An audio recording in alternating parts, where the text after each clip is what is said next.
సరే హెల్త్ రంగం ఎలా ఉంది ఆరోగ్యానికి? మీరు హెల్త్ చూస్తే 20 లక్షల వరకు పెంచామంటున్నారు కదా ఆరోగ్యశ్రీ లిమిట్.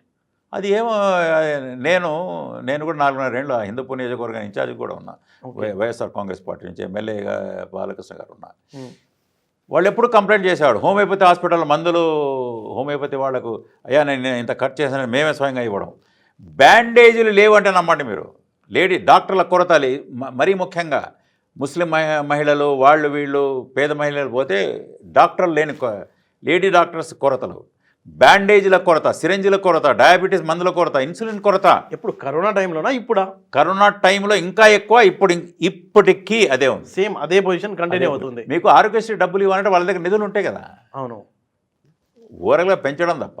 అవును, అసలు డబ్బులు కొన్ని నెలల తర్వాత కూడా రాని పరిస్థితి, సంవత్సరాలైనా కూడా రాలా ఇప్పటికీ. అవును. సో ఇది చెప్పడం తప్ప ప్రభుత్వ ఆసుపత్రి లోకల్ హిందూపూర్ లాంటి ఆసుపత్రులే వాళ్ళు అనంతపురం రెఫర్ చేయడం. అవును. ఇక అనంతపూర్లో లేదా స్విమ్స్కి బొమ్మనడం, లేదా కర్నూలుకు బొమ్మనడం. కర్నూలు లాంటి ఆసుపత్రుల్లో కూడా మీకు స్టాఫ్ కొరత, ఎక్విప్మెంట్ కొరత, ఇన్ఫ్రాస్ట్రక్చర్ కొరతలతో గందరగోళ పరిస్థితులు ఉన్నాయి. చాలా వరకు ఆసుపత్రులు ఆరోగ్యశ్రీని వాళ్ళు పేషెంట్లు అంటే తీసుకోవట్లేదు.